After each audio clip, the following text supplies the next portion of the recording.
నువ్వు నూరుతున్నప్పుడు బయట తోటి సమట నువ్వు తుడుచుకున్నప్పుడు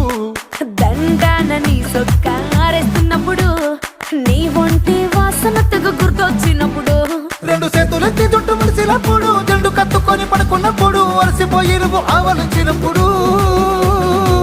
వచ్చుండై ఫీలింగ్స్ వచ్చి వచ్చి చంపేస్తుండై ఫీలింగ్స్ వచ్చుండాయి